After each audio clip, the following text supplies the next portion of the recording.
दोस्तों नमस्कार, welcome to study for civil services. दोस्तों महेश वर्णवाल की ज्योग्राफी की बुक की कॉम्प्रिहेंसिव एनालिसिस हम कर रहे थे और यहाँ पर ये वाल्केनो वाला चैप्टर था। इसमें हमने वाल्केनो के बारे में पढ़ा, मतलब वाल्केनोज जो होते हैं कितने टाइप के होते हैं, कैसे होते हैं, उनमें इरप्शन कैसे होता है, ये सब देख लिया था। उसके बाद जो वाल्केनिक कोन्स होती हैं उनको हम देख रहे थे, वाल्केनिक कोन्स के बारे में देख रहे थे और वहाँ पर हमने मैग्मा के अलग अलग जो स्ट्रक्चर होते हैं या मैग्मा की जो अलग अलग प्रॉपर्टी होती है उसको भी देखा था। ये सब देखने के बाद आज का जो वीडियो है वो यहाँ से स्टार्ट होता है, मतलब आप लावा डार्ट और डायट्रम के बारे में देखने वाले हैं। यहाँ जो आप हेडिंग देख रहे हैं इसमें काफ़ी कुछ मिस्टेक है, इसको सही कर लीजिएगा। देखिए यहाँ पर लावा और डार्ट के बीच में कॉमा नहीं है, ये लावा डार्ट एक ही में है। और ये जो डायट्रम की स्पेलिंग आप देख रहे हैं ये पूरी तरह से गलत है। डायट्रम की सही स्पेलिंग क्या होगी? DIATREME। ये जो डायट्रम की स्पेलिंग है TREME, ये वाली जो स्पेलिंग है ये सही है। डायट्रम की ये स्पेलिंग होगी, न कि ये यहाँ पर गलत लिखा हुआ है, इसको सही कर लीजिएगा। अब चलते हैं आगे और देखते हैं कि ये लावा डार्ट और डायट्रम असल में होते क्या हैं। तो देखिए जब मिक्स कोन वाले जो वाल्केनोज होते हैं, हमने देखा कि मिक्स कोन वाले वाल्केनो कैसे होते हैं। उनमें एक मेन होल होता है। मेन होल का मतलब क्या? ऊपर वाला जो मुहाना, मतलब जहाँ से मैग्मा सीधे सीधे बाहर आता है।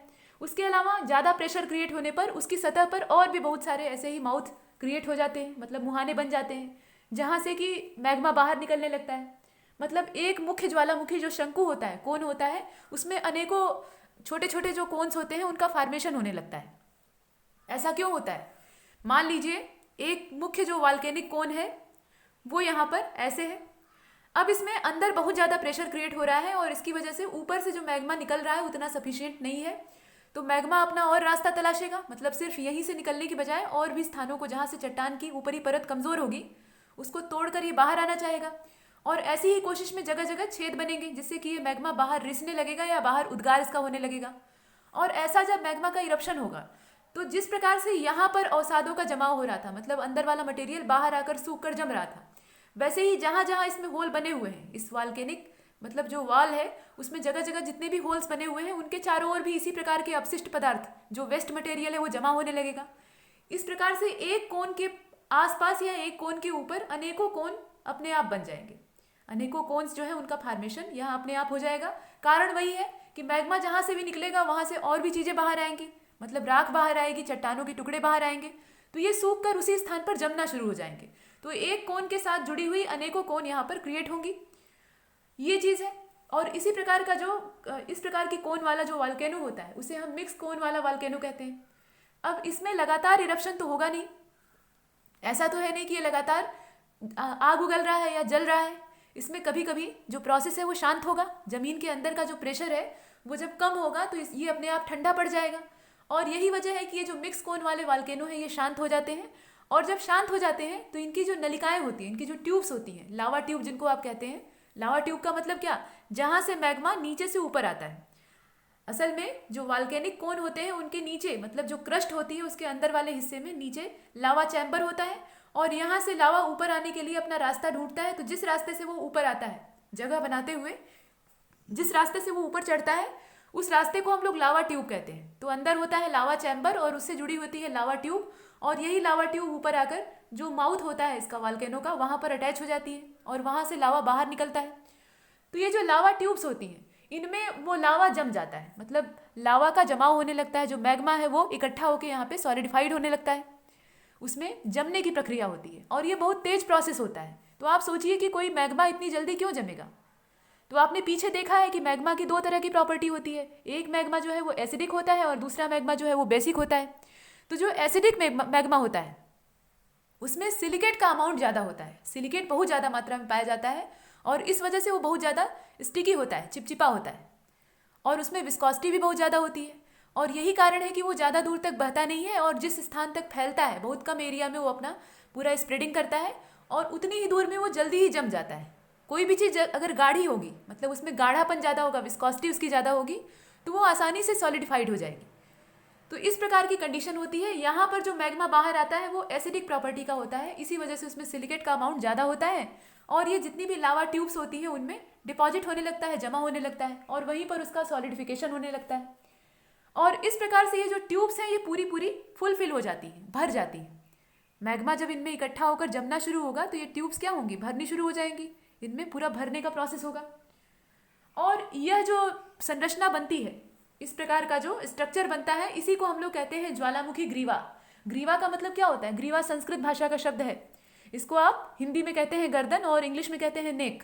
तो ये वॉल्केनो की नेक होती है।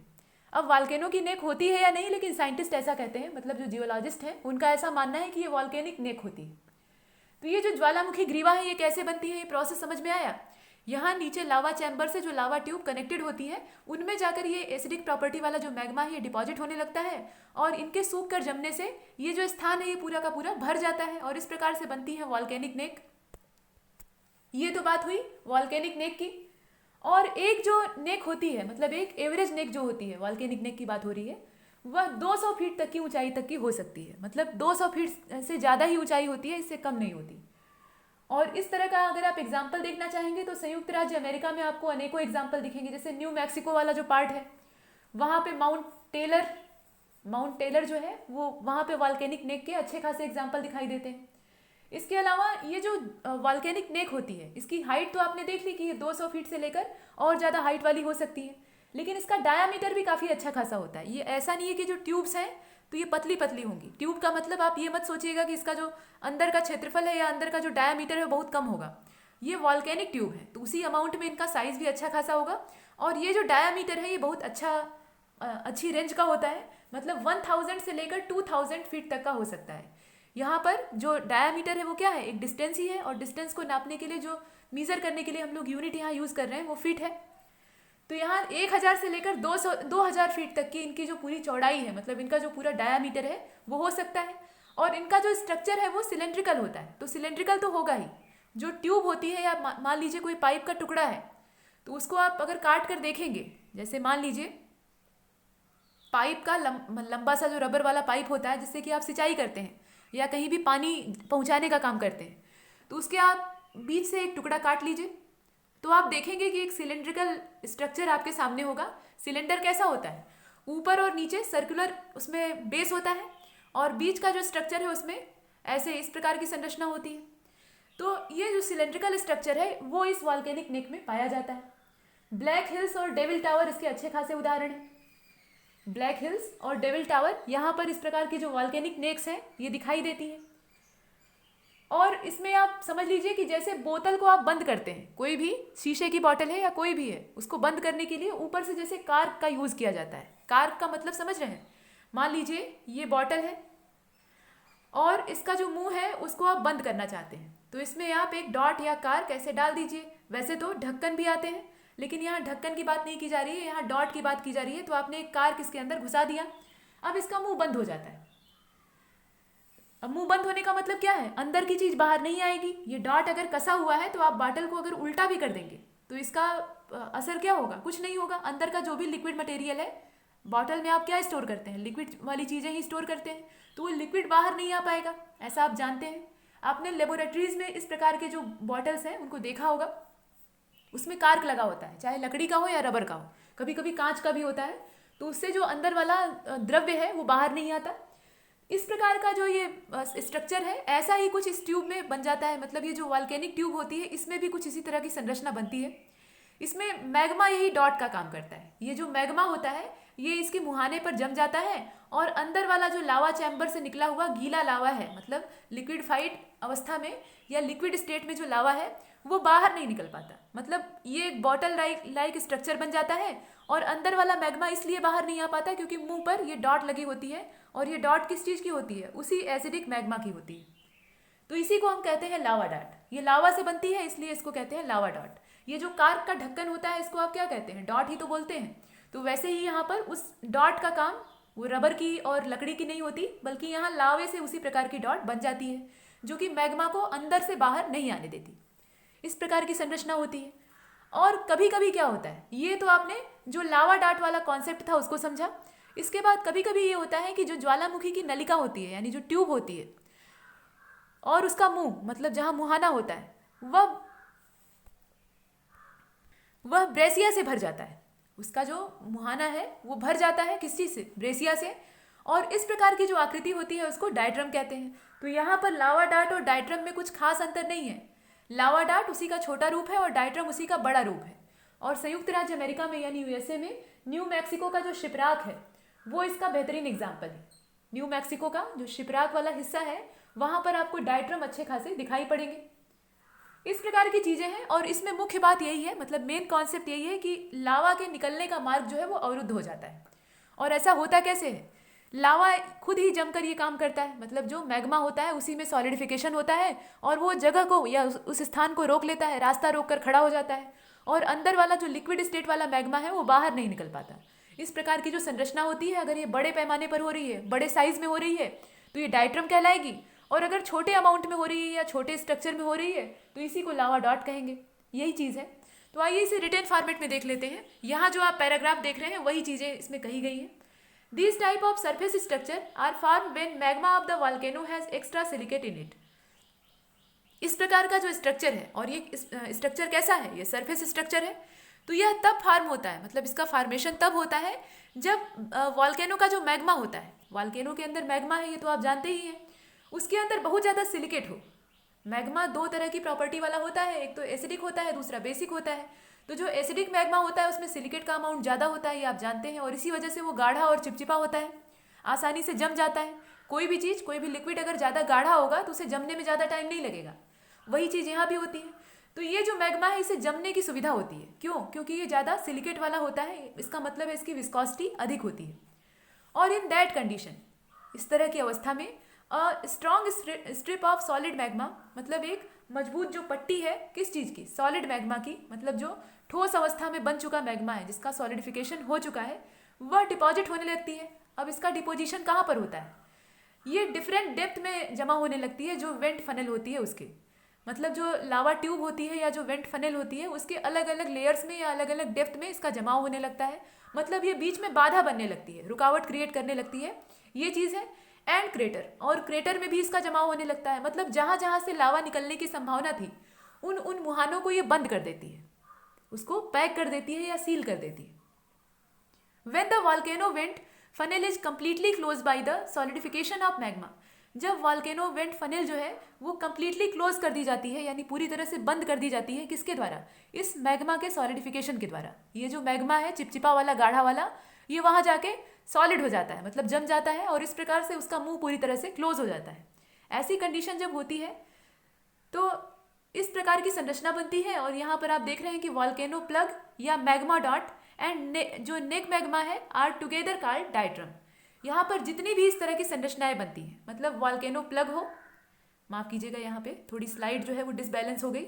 अब देखिए, वॉल्केनो प्लग हो, मैग्मा डॉट हो या नेक मैग्मा हो, इन सब को हम एक साथ अगर मिला लें, यही जो जितने जितने टाइप की रुकावटें हैं इनको एक साथ अगर हम कंबाइंडली देखें तो यही कहलाती है डायट्रम। और सरल भाषा में आपने पहले ही देख लिया है, छोटा रूप अगर रहेगा तो वो वॉल्केनो प्लग या मैग्मा डॉट कहलाएगा, और अगर ये उसी का बड़ा साइज हो जाएगा, मतलब वो रुकावट काफ़ी बड़े पैमाने पर होगी और बड़े एरिया में देखी जाएगी, तो उसको हम कहेंगे डायट्रम। और यहाँ एग्जाम्पल भी आपने सुन रखा है, जो शिप्राक डायट्रम है न्यू मैक्सिको वाला, वो इसका सबसे अच्छा एग्जाम्पल है। इसके अलावा ब्लैक हिल्स है, डेविल टावर है। Of the same range is example of neck magma. मतलब डायट्रम के लिए अगर आप एग्जाम्पल उठाना चाहेंगे तो आपको शिप्राक माउंटेन का एग्जाम्पल मिलेगा। ये कहाँ पे है? ये न्यू मैक्सिको में है। और वहीं पर उसी के सेम स्थान पर अगर आप ब्लैक हिल्स और डेविल टावर वाला एग्जाम्पल लेंगे तो वो नेक मैग्मा का एग्जाम्पल है। All these are form during cooling of volcanic magma. और इन सब का फॉर्मेशन कैसे होता है? प्रोसेस एक ही है, वही मैग्मा ठंडा होकर जमने लगता है। मैग्मा में कूलिंग का प्रोसेस होता है, उसके बाद सॉलिडिफिकेशन होता है, और इससे जो हॉट और मॉल्टन मैग्मा है वो पूरी तरह से जमकर क्रिस्टल में बदल जाता है। और जब वो जम जाएगा तो एक मोटी जो स्ट्रिप है या स्ट्रॉन्ग स्ट्रिप है वो वहाँ पे रास्ता कवर कर लेगी, घेर लेगी, और अंदर वाला जो मॉल्टन मैग्मा है वो बाहर नहीं निकल पाएगा। वही चीज़ होती है डायट्रम में या फिर जो लावा डाट है उसमें। ये हमने कॉन्सेप्ट देखा। अब इसके बाद चलते हैं आगे, और यहाँ पर जो आगे की चीज़ है उसको देख लीजिए। The opening of exploded volcano is of different type. यहाँ पर देखिए जो ज्वालामुखी विस्फोट होता है उसमें भी अलग अलग प्रकार होते हैं। और प्रकार कैसे होते हैं तो इनको हम देखें इससे पहले चलकर देख लेते हैं कुछ जानकारी अपने कोर्सेज के बारे में। कुछ पेड कोर्सेज हैं और कुछ अनपेड है। उसके अलावा टेलीग्राम का चैनल है और ट्विटर वाला जो अकाउंट है हमारा, उससे आप जुड़े रहिए। अगर वहाँ जुड़े रहेंगे तो जितने भी पोल्स वगैरह आयोजित किए जाते हैं या जो भी आपसे विचार मांगे जाते हैं वहाँ आप आसानी से दे पाएंगे। तो चलिए देख लेते हैं।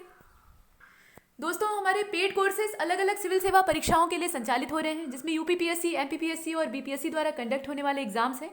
इसके अलावा संघ लोक सेवा आयोग की सिविल सेवा प्रारंभिक परीक्षा के लिए भी इसे लॉन्च किया गया है और ये सारे कोर्सेज टेलीग्राम के जरिए चलाए जाते हैं। तो अगर आप इनसे जुड़ने की इच्छा रखते हैं तो नीचे दिए गए जो नंबर है उन पर कॉन्टैक्ट कर सकते हैं। इसके अलावा फ्री स्टडी मटेरियल और कंप्लीट जो गाइडेंस है, मतलब ये यूट्यूब के जरिए आपको मिलता है। तो यहाँ पर आप जुड़े रहिए। 4 चैनल हमारे हैं, उनको आप सब्सक्राइब कर लीजिए और जो बेल आइकन है उसको प्रेस कर लीजिए। इससे आपको नोटिफिकेशन मिलते रहेंगे और आप हमसे हमेशा जुड़े रहेंगे। इसके अलावा यूट्यूब पर जितने भी वीडियो आप देखते हैं उसे लाइक और शेयर करिए। लाइक करने से थोड़ा सा ये होता है कि हमारा भी मनोबल बढ़ता है और उसके अलावा अगर आपको अच्छा लगता है तो आप अपनी जो राय है उसको लाइक करके व्यक्त कर पाते हैं। और कुछ कहना अगर आपको है तो कमेंट बॉक्स में लिखिए। कमेंट बॉक्स जो है या कमेंट सेक्शन जो है वो आप ही के लिए बना हुआ है, अपने विचारों को आप वहाँ साझा कर सकते हैं। इसके अतिरिक्त यूट्यूब पर जितने भी वीडियोस आप हमारे देखते हैं उससे आप नोट्स बनाइए। नोट्स जो है वो हमेशा आपके लिए स्टेबल इन्फॉर्मेशन बनाए रखेंगे, इकट्ठा रखेंगे। जब भी आपको दोहराने की आवश्यकता महसूस होगी तो आप वहाँ से दोहरा सकते हैं। इसके अलावा ट्विटर पे जो नया हमारा अभियान शुरू हुआ है उससे आप जुड़े रहिए। ट्विटर का जो हमारा अकाउंट है उससे कनेक्ट रहिए। वहाँ पर पोल्स वगैरह आयोजित किए जाते हैं, आपसे विचार मांगे जाते हैं, तो आप अपनी जो विचारधारा है वहाँ पे हमसे शेयर कर पाएंगे, हमें बता पाएंगे, अपने विचारों से अवगत करा पाएंगे। ये बातें हैं। और उसके अलावा जो टेलीग्राम का चैनल है only UPPSC by study for civil services, और इसके अलावा स्टडी फॉर सिविल सर्विसेज, इससे जुड़े रहिए। ये सारी चीज़ें जो हैं ये आप ही के लिए हैं। इसमें यूट्यूब वाले जो वीडियोज़ हैं वो पूरी तरह से फ्री ऑफ कास्ट हैं और जो टेलीग्राम का दोनों चैनल है वो भी पूरी तरह से निःशुल्क है। पेड वाले जो कोर्सेज हैं वो अलग है, तो आपकी जिसमें इच्छा हो आप उसे ज्वाइन कर सकते हैं। अब चलते हैं आगे। अब यहाँ पर जो कॉन्सेप्ट हमें दिखाई दे रहा है वो है क्रेटर का और काल्डेरा का। क्रेटर क्या होते हैं और कॉल्डेरा क्या होते हैं, तो देख लीजिए। जो केंद्रीय उद्गार होता है, यानी जो सेंट्रल पार्ट होता है वॉल्केनो का, वहाँ से जो इरप्शन होता है उसमें बीच वाला हिस्सा धंस जाता है। मतलब जहाँ से लावा निकलेगा, केंद्रीय उद्गार का मतलब समझ रहे हैं, मतलब जो इसमें सेंटर में इरप्शन होता है वो कुछ इस टाइप का होता है। मान लीजिए ये वॉल्केनो है, ये इसका माउथ है। अब इसके बीच से लावा ऐसे तोड़ के जो ऊपर वाली परत है, ऊपर वाली जो चट्टान है उसको तोड़कर बाहर निकल रहा है। तो जहाँ से लावा निकलेगा, जहाँ से उस परत को तोड़कर बाहर आएगा, वहाँ पे गड्ढा बन जाएगा और आसपास का क्षेत्र उसकी तुलना में ऊंचा हो जाएगा। आसपास का जो उसी के मतलब मुहाने पर ही जो आसपास का एरिया है वो उसकी तुलना में ऊंचा हो जाएगा। अब बीच का जो गड्ढा वाला एरिया होता है वही यहाँ पे कहलाता है क्रेटर, और उसी से जो बड़ा रूप होता है उसको कहते हैं काल्डेरा। ऐसे ही बनता है। तो ये ज्वालामुखी के मुहाने पर बनते हैं, यानी वॉल्केनो का जो माउथ होता है वहाँ इनका फॉर्मेशन होता है। यहाँ आप इसे परिभाषा के तौर पर भी देख सकते हैं, ये धंसा हुआ हिस्सा होता है। अब एक क्वेश्चन ये है कि जब मैग्मा बाहर आता है तो उसके बाद क्या होता है, मुहाना फिर बंद भी हो जाता है धीरे धीरे। जो मैग्मा का सॉलिडिफिकेशन होता है वो मैग्मा वहाँ इकट्ठा होकर जम जाता है और ज्वालामुखी का मुंह एक बार फिर से बंद हो जाता है। फिर जब अंदर प्रेशर क्रिएट होता है तो उस परत को तोड़कर जो अंदर वाला मॉल्टन मैग्मा है वो बाहर आता है। इस तरह की क्रिया होती है। लेकिन जमेगा तब भी जो आसपास वाला एरिया होगा, मान लीजिए ये वॉल्केनो का मुहाना है और बीच से इसमें से इरप्शन हुआ, यहाँ से तोड़ के सतह को जो लावा है, मैग्मा है, वो बाहर आया। अब इसके बाद वॉल्केनो फिर ठंडा पड़ गया तो यहाँ वाला जो मुंह है ये बंद हो गया। लेकिन आसपास वाले एरिया की तुलना में, इसी मुहाने पर ही आसपास वाला जो एरिया है उसकी तुलना में ये वाला एरिया कुछ धंसा हुआ तो जरूर होगा। ये डिप्रेस्ड होगा, इसलिए होगा क्योंकि यहाँ पर कम मात्रा में, मतलब यहाँ की जो लेयर है वो पतली होगी, इस पर बाद में जमा हुआ है, और ये जो आसपास का सतह का जमाव है ये पहले से ही है। तो इस प्रकार के डिपोजिशन की वजह से यहाँ पर जो गड्ढा बनता है वही कहलाता है क्रेटर, और उसी को हम लोग क्रेटर के नाम से जानते हैं। और उसके बाद काल्डेरा क्या होता है इसी को देख लेंगे। क्रेटर का ही जो बड़ा रूप होता है, मतलब क्रेटर एक गड्ढा हो गया और क्रेटर का ही अगर बहुत बड़ा रूप बन गया, बहुत बड़ा उसका स्ट्रक्चर बन गया तो उसको कहेंगे काल्डेरा। तो ज्वालामुखी का जो छिद्र होता है, यानी जो वॉल्केनो का होल होता है, माउथ होता है, उसके ऊपर जो गड्ढे होते हैं, गर्त होते हैं, उसको हम लोग क्रेटर कहते हैं या ज्वालामुखी का मुंह भी कहते हैं, माउथ ऑफ वॉल्केनो भी कहते हैं। प्रायः जो क्रेटर होते हैं, ये जो गड्ढे होते हैं, ये कीप के आकार के होते हैं, मतलब इनका जो स्ट्रक्चर होता है वो फनल लाइक होता है, और इनका जो स्लोप होता है वो शंकु पर आधारित होता है। जो वॉल्केनिक कोन होते हैं उनके ऊपर ये डिपेंड करता है कि इनका स्लोप कैसा होगा, और ये इस बात पर डिपेंड करता है कि कोन किस टाइप की है। वॉल्केनो जो होते हैं, सब जितने भी वॉल्केनो है उनकी कोन है वो एक जैसी तो बनेगी नहीं, उनमें विभिन्नता पाई जाती है। तो उसी आधार पर इनका जो स्ट्रक्चर है उसको निर्धारित किया जाता है।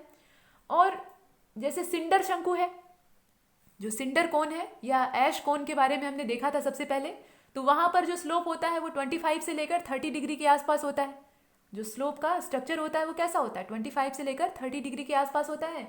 और जैसे जैसे हम कोन का विस्तार देखते हैं, मतलब उसमें डेवलपमेंट होता है, वैसे वैसे जो क्रेटर है उसका भी साइज बढ़ता जाता है। कहने का मतलब ये है कि जो वॉल्केनिक कोन है, अगर उसके साइज में वृद्धि होगी, वो उसका साइज जो है वो इंक्रीज करेगा। मान लीजिए पहले इतना था, उसके बाद बढ़कर इतना हो गया, तो इसके माउथ का जो डायामीटर है वो भी तो बढ़ेगा। और यहाँ का जब डायामीटर बढ़ेगा तो इसका मतलब सीधा है, यहाँ पर सिंपल है कि जो क्रेटर है उसका भी साइज बढ़ेगा, उसका भी साइज इंक्रीज करेगा। तो एक औसत जो क्रेटर होता है, एक एवरेज जो क्रेटर होता है, उसका विस्तार अगर हम देखें तो 1000 फीट से लेकर उससे ज़्यादा ही हो सकता है, 1000 से लेकर 1500 फीट के आसपास तक हो सकता है। और गहराई भी अच्छी खासी होती है, गहराई जो है वो 1000 फीट के लगभग होती है। लेकिन जो क्रेटर होते हैं उनके आकार में बड़ा बड़ा अंतर पाया जाता है, मतलब काफ़ी डिफरेंस होता है। ऐसा नहीं कि सारे क्रेटर एक जैसे हैं। तो ये तो स्वाभाविक सी बात है, अगर वाल्केनो जितने भी हैं पूरी दुनिया में वो एक टाइप के नहीं है, तो क्रेटर एक जैसे कैसे हो सकते हैं। कुछ का जो व्यास है, मतलब कुछ का जो डायामीटर है वो 100 फीट के आसपास होता है, और कुछ का डायामीटर कई मील तक चौड़ा होता है। मतलब आप समझ लीजिए ये जो क्रेटर है इसका साइज 100 फीट के आसपास भी हो सकता है। डायामीटर की बात की जा रही है, डेप्थ की बात नहीं कर रहे हैं, डायामीटर की बात कर रहे हैं। तो ये जो डायामीटर है ये 100 फीट के आसपास भी हो सकता है या कई मील चौड़ा हो सकता है। अब आप सोच लीजिए कितना चौड़ा होगा। इस प्रकार के क्रेटर होते हैं। तो यहाँ बाय डिफिनीशन इसे देख लीजिए, this is a funnel shape opening at the top of the volcanic cone. मतलब ये जो वॉल्केनिक कोन होता है उसके ऊपर फनल के शेप के डिजाइन होते हैं, स्ट्रक्चर होते हैं। It gets fill up with rain water, then it form a crater lake. अब यहाँ पर देखिए, ये जो गड्ढे हैं, कहीं भी गड्ढा अगर जमीन की सतह पर होगा, मतलब कोई गड्ढा बनेगा, वहाँ की जो जमीन है वो नीचे धंस जाएगी या किसी कारणवश, तो वहाँ अगर वर्षा होगी तो पानी उसमें इकट्ठा होता है, आपने देखा है। इसी प्रकार से जो महासागर है उनमें भी पानी भरा है, आप जानते हैं। या जितनी भी झीलें होती हैं उनमें भी पानी का स्टोरेज ऐसे ही होता है, वर्षा का जल वहाँ इकट्ठा होता है। तो ठीक वही चीज़ यहाँ भी होती है, क्रेटर में गड्ढे होते हैं, ये बात आपने जान ली। तो वर्षा वहाँ जब उस क्षेत्र में होगी तो उस क्रेटर में पानी भर जाता है, और इस प्रकार से एक छोटी मोटी लेक का निर्माण हो जाता है। छोटी मोटी नहीं, अब ये तो क्रेटर के साइज पे डिपेंड करेगा कि लेक कितनी बड़ी होगी। तो यहाँ पर एक लेक का जनरेशन होता है या फॉर्मेशन होता है, और इस प्रकार की जो लेक बनती है उसको हम लोग क्रेटर लेक कहते हैं। अब वॉल्केनिक इरप्शन एक बार फिर से अगर हो गया तो वो लेक जो है वहाँ से डिसअपियर्ड हो जाएगी, और लंबे समय तक अगर वहाँ कोई वॉल्केनिक इरप्शन नहीं हुआ है तो वो लेक जस की तस बनी रहेगी। तो इस प्रकार की लेक का एग्जाम्पल आप देख सकते हैं, लोनार लेक। लोनार झील जो है ये कहाँ पे है, बुंढाना जिला, महाराष्ट्र। तो ये महाराष्ट्र की जो लोनार झील है ये एक क्रेटर लेक है, इसका निर्माण इसी प्रकार से हुआ है। तो ये हमने देखा। तो क्रेटर असल में क्या होते हैं, ये ज्वालामुखी के मुहाने पर, मतलब वॉल्केनो का जो ऊपर वाला हिस्सा होता है, टॉप होता है, उस पर बने हुए गड्ढे होते हैं, और इनका स्ट्रक्चर फनल लाइक होता है, कीप के आकार का होता है। और इनमें जो गड्ढे होते हैं उसमें जब वर्षा का जल इकट्ठा होने लगता है तो इस प्रकार से क्रेटर लेक का फॉर्मेशन होता है। ये तो बात हुई क्रेटर्स की। और भी कुछ एग्जाम्पल हो सकते हैं, जैसे अलास्का वाला हिस्सा आप ले लीजिए, वहां पे यहाँ पर जो बड़े बड़े क्रेटर हैं उनका एग्जाम्पल बताया जा रहा है। तो अलास्का में एक शांत ज्वालामुखी है, शांत मतलब एक्सटिंक्ट है। तो इस प्रकार का जो ज्वालामुखी है इसको एनिया कचक कहते हैं, मतलब ये वॉल्केनो का नाम है एनिया कचक। और इसका जो क्रेटर है ये करीब 6 मील से भी ज़्यादा लंबा है, इसका डायामीटर 6 मील से भी ज़्यादा लंबा है। ये क्षेत्र है अलास्का में, और इसका जो क्रेटर का डायामीटर है, मतलब ऊपर का जो मुहाना है वहाँ जो गड्ढा बन गया है। और ये वॉल्केनो किस टाइप का है, ये वॉल्केनो जो है ये शांत हो चुका है, ठंडा हो चुका है। तो इस प्रकार का जो वॉल्केनो है इसके मुहाने पर जो क्रेटर बना हुआ है इसका डायामीटर टोटल 6 मील से भी ज़्यादा बड़ा है, और इसकी दीवारों की ऊंचाई भी काफ़ी ज़्यादा है, मतलब 1200 से लेकर 1500 फीट के आसपास है। 1200 से लेकर 1500 फीट के आसपास इसकी ऊंचाई है, मतलब डेप्थ की बात आप कह रहे हैं। और इस प्रकार के जो क्रेटर होते हैं काफ़ी बड़े साइज़ के होते हैं। तो हमने पीछे देखा था ना कि ये 100 फीट के भी आसपास हो सकते हैं या 1000 फीट के आसपास भी, और इनकी जो चौड़ाई है वो कई मील तक भी हो सकती है, ऐसा भी हो सकता है। ये हमने देखा। अब इसके बाद आप काल्डेरा को देख लीजिए। क्रेटर और काल्डेरा में कोई बड़ा अंतर नहीं होता, क्रेटर का ही बड़ा रूप जो है वो काल्डेरा कहलाता है। लेकिन जो काल्डेरा वर्ड है इसका यूज़ करने वाले जो स्कॉलर थे उन्होंने इसके अर्थ को इस आधार पर नहीं डिसाइड किया था। और काल्डेरा के निर्माण के संबंध में, जो काल्डेरा का फॉर्मेशन होता है उसके संबंध में भी 2 अलग अलग हाइपोथेसिस हैं। यहाँ पर जो स्कॉलर थे, जो साइंटिस्ट थे, उनकी अपनी हाइपोथेसिस है, और ये 2 टाइप की है, मतलब 2 प्रकार की हैं। पहली जो इसमें हाइपोथेसिस है उसमें कहना ये था कि काल्डेरा ज्वालामुखी क्रेटर का बड़ा रूप होता है, जैसा कि हमने पहले सुना। मतलब जो वॉल्केनिक क्रेटर होता है उसी का जब बड़ा साइज हो जाता है, वो काफ़ी बड़े साइज का हो जाता है, तो उसी को हम कॉल्डेरा कहते हैं। और दूसरी जो हाइपोथेसिस है, एक चीज़ और इसमें कही गई थी जो पहली वाली हाइपोथेसिस थी उसी में, कि यह चारों ओर से दीवारों से घिरा रहता है। तो स्वाभाविक है, किनारे की जो सरफेस होता है, किनारे की जो ज़मीन होती है वो उठी रहती है, और बीच का क्षेत्र जो है वो धंसा रहता है, तो आसपास की जो एरिया है वो दीवार का रूप ले लेती है। तो ये वॉल्स से घिरा रहता है, इस प्रकार का स्ट्रक्चर होता है। और जो दूसरी हाइपोथेसिस है उसमें क्या कहा गया है, तो दूसरी वाली हाइपोथेसिस में ये कहा गया कि काल्डेरा का निर्माण क्रेटर से नहीं हुआ है। इससे पहले वाली हाइपोथेसिस में ये कहा गया कि काल्डेरा का निर्माण क्रेटर से होता है। मतलब क्रेटर में जब और ज़्यादा फैलाव और धंसाव होता है, मतलब उसकी ज़मीन नीचे और गहराई वाली हो जाती है और उसका जो डायामीटर है वो बहुत ज़्यादा इंक्रीज कर जाता है, तो उसे हम काल्डेरा कहते हैं। लेकिन यहाँ जो दूसरी हाइपोथेसिस है, इसका कहना है कि काल्डेरा का फॉर्मेशन क्रेटर से नहीं होता है, बल्कि ये वॉल्केनिक इरप्शन से पैदा होता है। मतलब वॉल्केनिक इरप्शन के साइज पर डिपेंड करेगा कि वो क्रेटर बनेगा या काल्डेरा बनेगा, मतलब उसके मुहाने पर किस प्रकार की जो रचना है वो फार्म होगी। तो यहाँ पर काल्डेरा बनेगा या क्रेटर, ये वॉल्केनिक इरप्शन की साइज पर या उसकी इंटेंसिटी पर डिपेंड करेगा। और इस पर जो मत देने वाले विद्वान थे उनका नाम था डेली, और उन्होंने कहा कि इस प्रकार से जब वॉल्केनिक इरप्शन होता है और उसकी इंटेंसिटी बहुत ज़्यादा होती है और उससे जो गर्त बनता है, उससे जो गड्ढा बनता है, वो कहलाता है कॉल्डेरा। मतलब क्रेटर के निर्माण के बाद, जैसे मान लीजिए कोई वॉल्केनो है, उसमें पहली बार जब इरप्शन हुआ तो क्रेटर बना, और उसके बाद एक बार और भयंकर इरप्शन हो गया, विस्फोट हो गया, इरप्शन नहीं बल्कि एक्सप्लोजन हो गया वहाँ पे। तो ऐसे में क्या होगा, उसके आसपास काफ़ी दूर तक अवसादों का जमाव होगा और बहुत बड़ा क्षेत्र जो है वो गड्ढे में बदल जाएगा। इस प्रकार से बनेंगे काल्डेरा। ये चीज़ें हम देखते हैं। तो क्रेटर और काल्डेरा में बस जरा सा का फर्क है, और वो है साइज, और उसी के चलते यहाँ पर अलग अलग हाइपोथेसिस है। इसे देख लीजिए।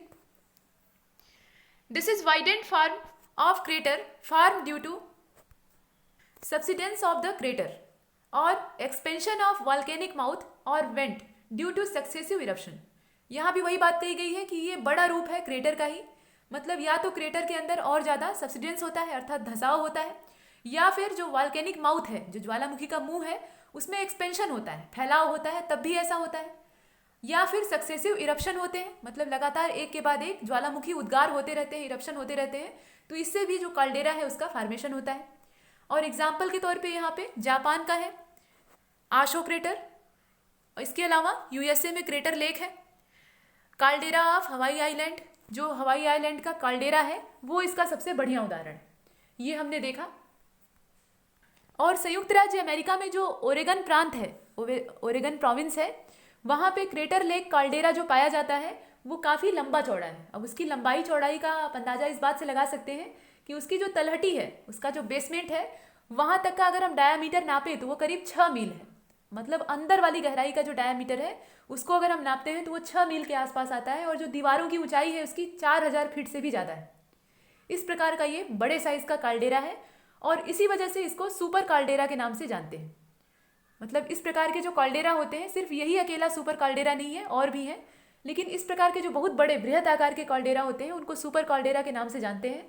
इसी प्रकार से उत्तर पश्चिमी सुमात्रा वाला जो हिस्सा है, वहाँ पे बारसिन जो उच्च क्षेत्र है, उच्च भूमि क्षेत्र है, यानी हाईलैंड है, उसके शिखर पर जो लेक टोआ सुपर काल्डेरा है वो भी एक अच्छा उदाहरण है इसका। उसका भी क्षेत्रफल काफ़ी बड़ा है और डायामीटर काफ़ी ज़्यादा है। इस प्रकार की चीज़ें हम देखते हैं, और यह कई प्रकार के हो सकते हैं। मतलब कुछ जो काल्डेरा होते हैं वो नेस्टेड होते हैं, यानी घोंसले के आकार के होते हैं। घोंसले के आकार का मतलब यह है कि बीच में एक, चिड़िया का घोंसला कैसा होता है, गोलाकार होता है, और उसमें कई लेयर्स होती हैं। मतलब घास फूस के जो तिनके हैं उनको इकट्ठा करके चिड़िया बिनती हैं घोंसले को, और उसकी बिनावट में कई लेयर्स पाई जाती हैं। तो इस प्रकार की घोंसले नुमा संरचना भी इसमें पाई जाती है कभी कभी, तो इसलिए इसको नेस्टेड काल्डेरा के नाम से भी जानते हैं। ये हमने देखा।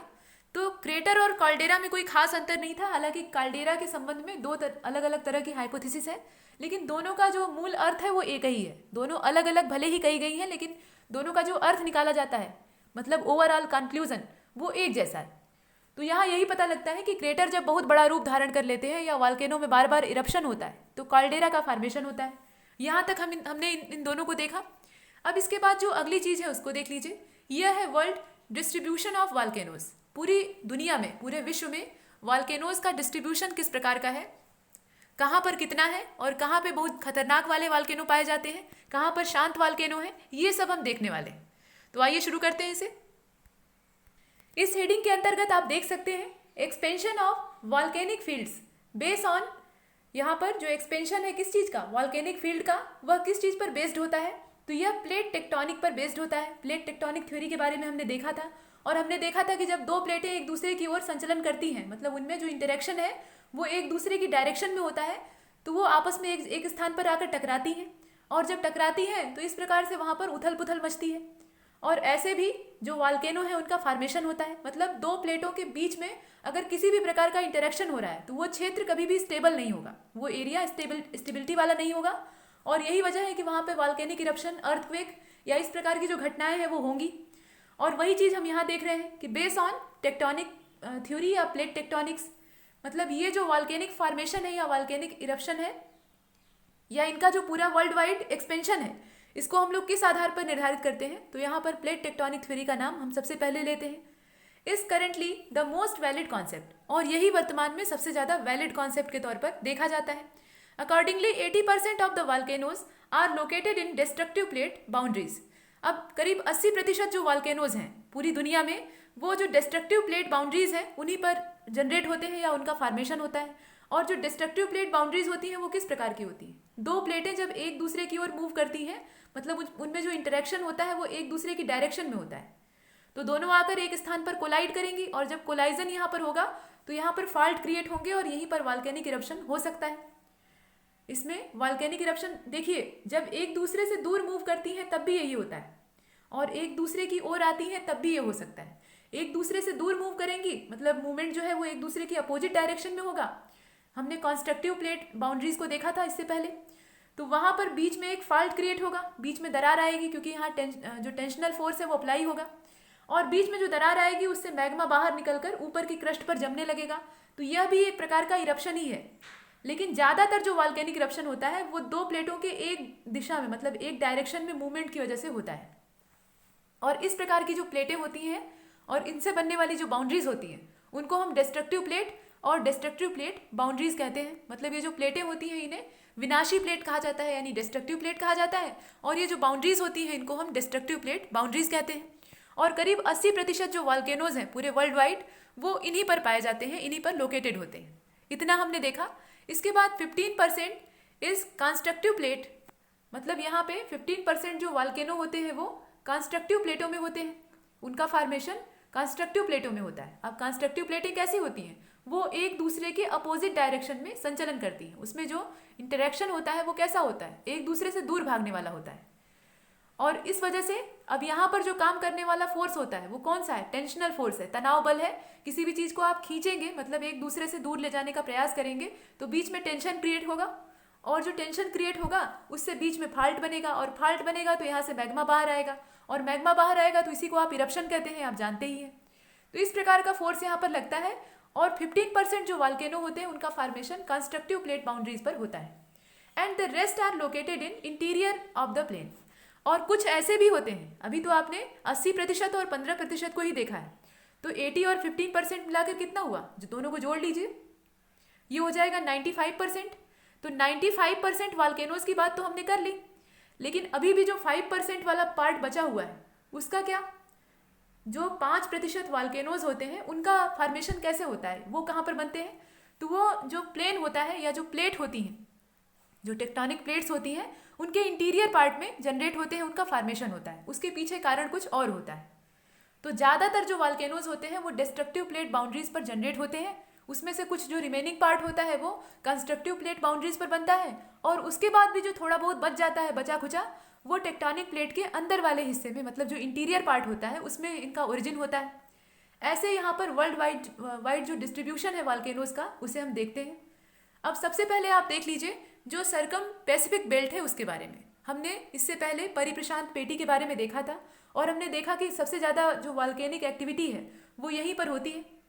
इन this belt volcanoes are found in the destructive plate margin, और यहाँ पर जो वॉल्केनो मिलते हैं वो डिस्ट्रक्टिव प्लेट मार्जिन वाले होते हैं, मतलब यहाँ पर बाउंड्रीज जो होती है वो विनाशी प्लेट वाली होती है। कहने का मतलब ये है कि दो प्लेट जो टेक्टोनिक प्लेट्स हैं वो आपस में टकरा रही होती हैं, उनमें कोलाइजन हो रहा होता है, और इसकी वजह से यहाँ पर वॉल्केनिक एक्टिविटी स्टार्ट हो जाती है।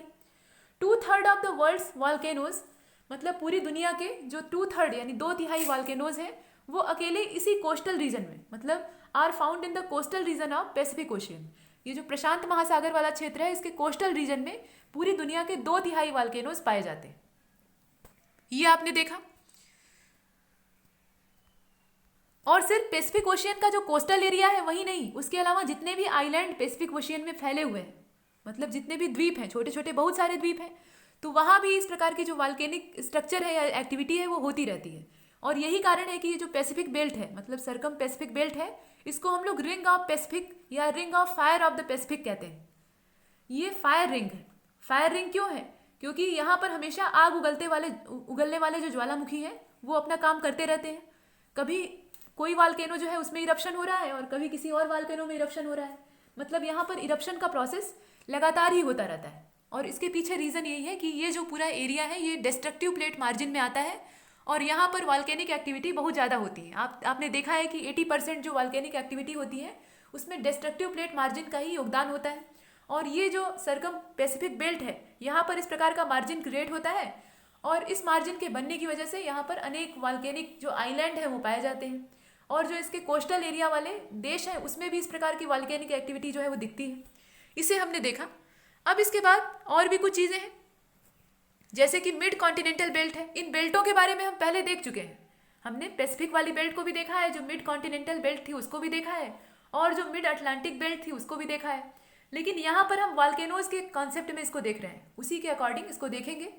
तो most of the volcanoes of this belt are found along the destructive plate margin. अब यहाँ पर भी जो मिड कॉन्टिनेंटल प्लेट है या बेल्ट है, यहाँ पर बेल्ट कहना ज़्यादा सही रहेगा, प्लेट तो जो टकराती हैं या दूर जाती हैं वो वाली है।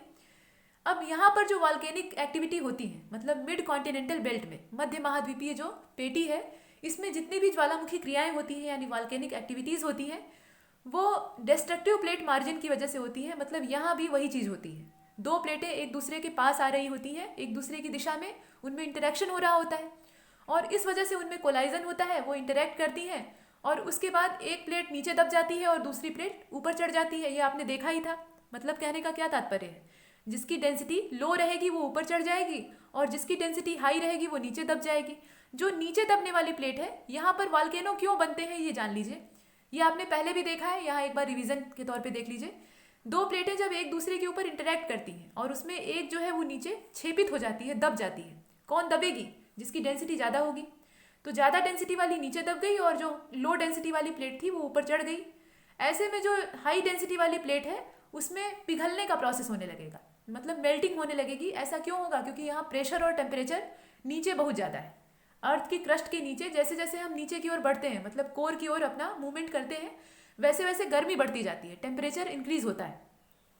तो यहाँ नीचे चूंकि गर्मी बहुत ज़्यादा है और प्रेशर बहुत ज़्यादा है, तो गर्मी की वजह से, प्रेशर तो यहाँ जिम्मेदार नहीं होता, लेकिन गर्मी की वजह से इनमें मेल्टिंग का प्रोसेस होता है, मतलब ये पिघलने लगती हैं और इन्हीं के पिघलने से जनरेट होता है मैग्मा। वो मैग्मा जो लावा आप देखते हैं वो आता कहाँ से है? वो इन्हीं चट्टानों के पिघलने से आता है। मतलब दो टेक्टोनिक प्लेट आपस में इंटरेक्ट कर रही हैं, एक दूसरे से कोलाइड हो रही हैं, टकरा रही हैं।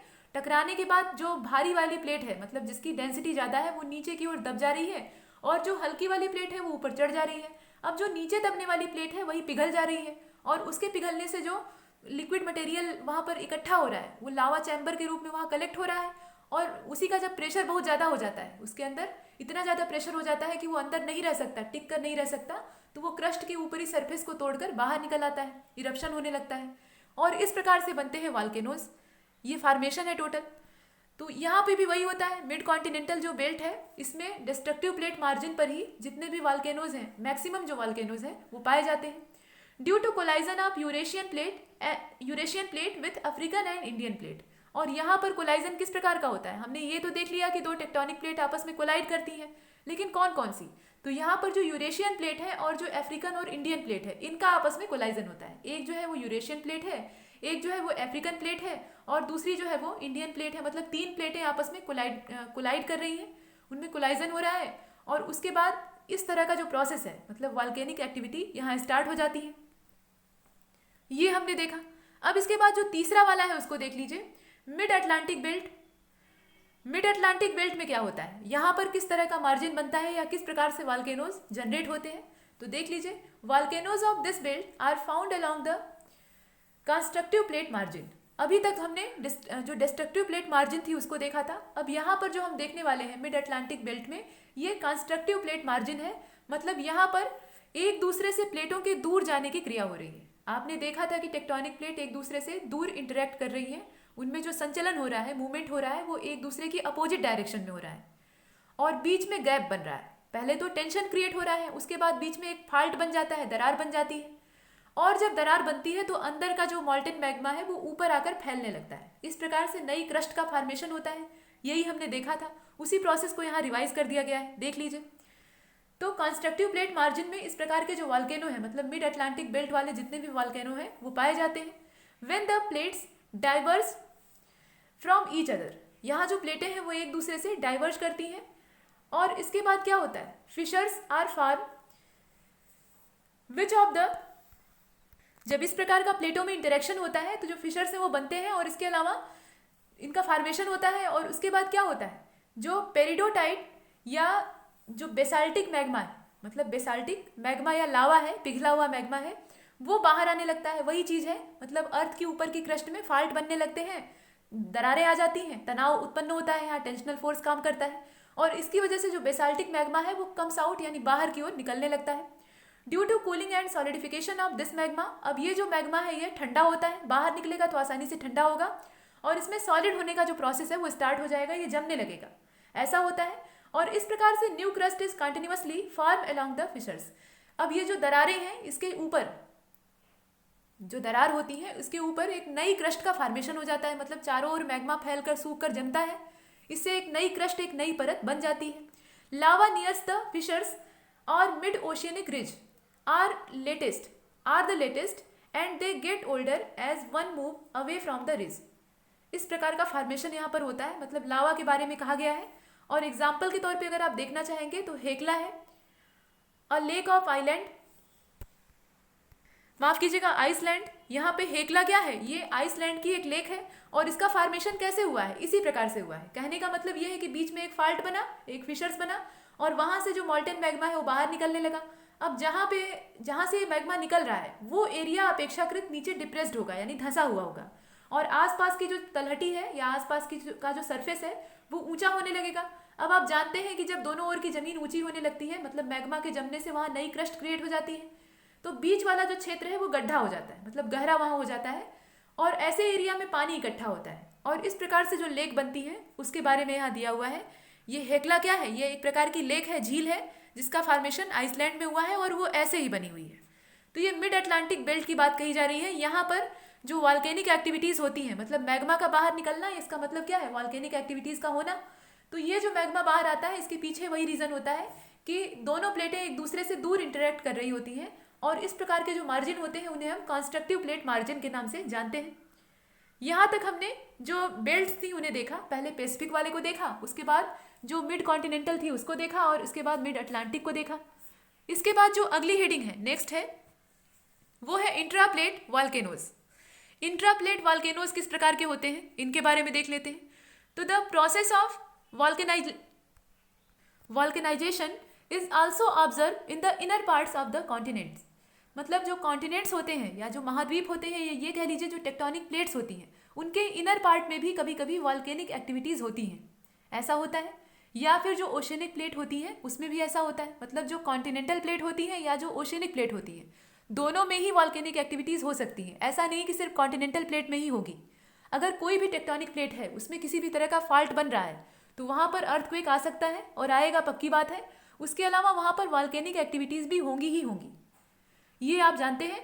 और इसीलिए यहाँ पर कहा गया है कि इस प्रकार के जो वॉल्केनोज बनते हैं, इंट्राप्लेट वॉल्केनो, मतलब यहाँ कहा गया है कि बीच में, जैसे कोई टेक्टोनिक प्लेट है तो अभी तक तो हमने जिन वॉल्केनोज को देखा है वो मार्जिन पर बनते थे, बॉर्डर पर बनते थे, लेकिन इस प्रकार के वॉल्केनो प्लेट के बीच में बनते हैं। कहीं पर जहाँ भी फॉल्ट क्रिएट होगा और जहाँ भी मैग्मा बाहर निकलने लगेगा, इरप्शन होने लगेगा, वहाँ वॉल्केनो बन जाएंगे।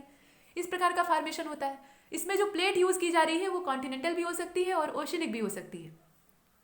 This can be easily understood with the help of microplate activities and hot plum concept. इसे आसानी से समझा जा सकता है माइक्रोप्लेट एक्टिविटीज के द्वारा या जो हॉट प्लम्स कॉन्सेप्ट होते हैं उसके द्वारा। The occurrence of these volcanoes has not been verified on the basis of the plate tectonics. अब जो प्लेट टेक्टोनिक थ्योरी है उसके द्वारा हम इन वॉल्केनोज का अकरेंस जो है उसे अच्छे तरीके से वेरीफाइड नहीं कर सकते, इसमें दिक्कतें आती हैं। लेकिन फिर भी यहाँ पर वॉल्केनोज फ्रॉम हवाई टू कामचटका, मतलब हवाई से लेकर कामचटका तक जितने भी वॉल्केनोज हैं, and fissures eruption of the Columbian snake plateau, जो कोलंबियन प्लेटू है वहाँ पर जो इरप्शन होता है उसको अगर हम ध्यान में रखें, इसके अलावा दक्कन ट्रैप वाला जो इरप्शन था उसको हम भूल ही नहीं सकते अपने देश का। मतलब यहाँ देख लीजिए Deccan trap of peninsular India, जो पठारी प्रायद्वीपीय भारतीय क्षेत्र है उसमें जो दक्कन का ट्रैप है वो कैसे बना है, वो भी तो लावा के उद्गार से ही बना है। वहाँ भी इसी तरह की क्रिया होती है, वहाँ कोई टेक्टोनिक प्लेट मार्जिन तो है नहीं। इसका मतलब ये है कि जो टेक्टोनिक प्लेट है उसके बीच में कहीं लावा का इरप्शन हो रहा है, और हमने देखा है कि उसी लावा के जमाव से जो दक्कन प्लेटू है उसका फॉर्मेशन हुआ है दक्कन ट्रैप का, और वहाँ जो मिट्टी पाई जाती है वो भी वॉल्केनिक एक्टिविटी का ही नतीजा है, रेगुड़ मिट्टी, काली मिट्टी।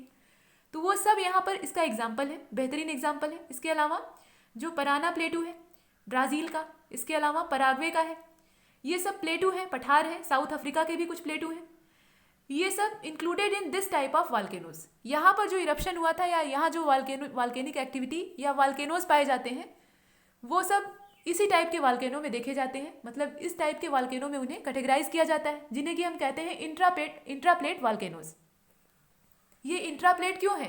क्योंकि ये प्लेट के अंदर वाले हिस्से में जनरेट हो रहे हैं, न कि मार्जिन पर। इससे पहले हमने जिन्हें देखा है वो प्लेट के मार्जिन पर क्रिएट होते थे, चाहे प्लेटें एक दूसरे से दूर जा रही होती थी या फिर एक दूसरे के पास आ रही होती थी। लेकिन कभी कभी क्या होता है, प्लेटों के बीच में भी फाल्ट बन जाते हैं, दरारें या चटक उत्पन्न हो जाती है, और वहाँ से जो मैग्मा है वो बाहर निकलने लगता है, और इस प्रकार का जो इरप्शन होता है उसे ही हम यहाँ पे इंट्राप्लेट वॉल्केनो के नाम से जानते हैं। और आपको अभी पता होगा, अभी हाल में न्यूज़ में भी था कि हमारी जो अर्थ है इसमें फिर से जो प्लेट टेक्टोनिक मूवमेंट है वो एक बार फिर से तेज हो गए हैं। देखिए मूवमेंट तो हमेशा चलते रहते हैं, लेकिन इस समय वो एक्टिविटी बढ़ गई है, और हिंद महासागर के नीचे जो टेक्टोनिक प्लेट है, जिससे कि ऑस्ट्रेलिया वाला हिस्सा और जो भारतीय उपमहाद्वीपीय क्षेत्र है वो आपस में नीचे से ओशनिक प्लेट के थ्रू कनेक्टेड है, वो वाली प्लेट बीच से टूट रही है, उसमें टूटन उत्पन्न हो रही है, चटक आ रही है। अब इसका नतीजा क्या होगा? अगले कई हजारों या करोड़ों वर्षों में वो दोनों प्लेटें एक दूसरे से अलग होकर दो अलग अलग डायरेक्शन में बह जाएंगी। जैसे पैंजिया का डिवीजन हुआ था उसी प्रकार से ये डिवीजन लगातार चलता रहता है, विकास का क्रम कभी रुकता नहीं है, ये सब विकास की ही प्रक्रिया है।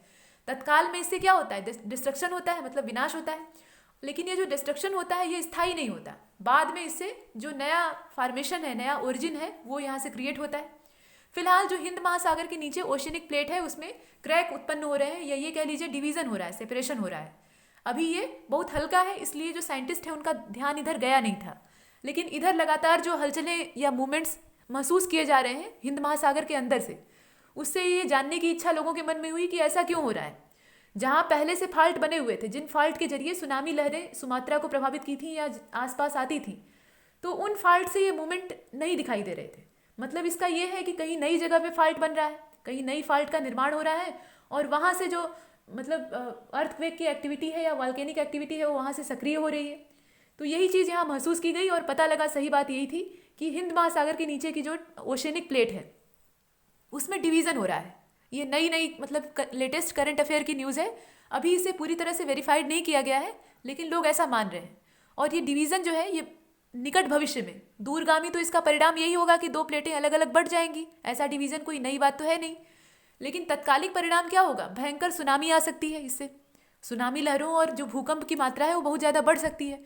क्योंकि देखिए किसी भी प्लेट में चटक अगर उत्पन्न होती है, मतलब बीच से अगर उसमें थोड़ा सा क्रैक आ जाता है, तब तो हल्का सा फाल्ट बनेगा और उससे जो एक्टिविटी होंगी वो भी हल्की होंगी। लेकिन अगर प्लेट टूट रही है तब तो बड़े पैमाने पर जो वहाँ चेंजेस होंगे वो दिखाई पड़ेंगे, और कोई भी चेंज जो होता है वो बिना डिस्ट्रक्शन के हो ही नहीं सकता। परिवर्तन हमेशा विनाश के रास्ते से होकर ही अपना रास्ता बनाता है, मतलब विनाश के मार्ग से ही होकर गुजरता है, भविष्य भले ही उसका निर्माणकारी हो या फायदेमंद हो। तो ये चीज़ें हैं। फिलहाल हमने देखा इंट्राप्लेट वॉल्केनोज को। अब इसके बाद जो आप नीचे टेबल देख रहे हैं, ये टेबल है, एक तरफ वॉल्केनो लिखा हुआ है, दूसरी तरफ कंट्री लिखी हुई है, मतलब किस देश में कौन कौन से वॉल्केनो पाए जाते हैं ये आप जान लीजिए। ऐसा पूछा जाता है, ऐसे क्वेश्चन आते हैं कि फला वॉल्केनो जो है वो किस देश में पाया गया। तो ये फला वॉल्केनो के जो नाम है इन्हें आप देख लीजिए। कोटोपैक्सी है, इसके अलावा चिम्बेराजो है। एक एक करके देखते हैं। कोटोपैक्सी जो है ये इक्वेडोर का है, इक्वेडोर में कोटोपैक्सी नाम का वॉल्केनो है। चिम्बेराजो जो है ये भी इक्वेडोर में है। तो इक्वेडोर में आपने देखा कि दो है, एक तो चिम्बेराजो है, दूसरा कोटोपैक्सी है। मोना लोआ है। मोना लोआ ये हवाई आइलैंड में है। इसके अलावा माउंट कैमरून है, ये कैमरून में है। जो माउंट एरबुस है ये रॉस में है, रॉस सागर वाला जो क्षेत्र है, मतलब अंटार्कटिका वाला क्षेत्र, वहाँ पे ये है। इसके अलावा माउंट पेली है, ये मार्टिनिक आइलैंड में है, मतलब मार्टिनिक जो द्वीप समूह है या द्वीपीय क्षेत्र है वहाँ पर है। हेक्ला है, ये आइसलैंड में है। लाकी है, ये भी आइसलैंड में है, इसे लेकी भी कहा जाता है। इसके अलावा क्राकाटाओ है, तो क्राकाटाओ कहाँ पे है? ये गल्फ ऑफ नेपल्स में है, मतलब नेपल्स की जो खाड़ी है, गल्फ है, वहाँ पर है। इसके अलावा और देख लीजिए, माउंट रेनियर है, तो माउंट रेनियर ये यूएसए में है। माउंट पोपा है, ये म्यांमार में है। और माउंट केन्या है, ये केन्या में है। इस प्रकार के कुछ वाल्केनोज हैं, ये कुछ ही हैं जो इनके मूल नाम थे उनको यहाँ दे दिया गया है।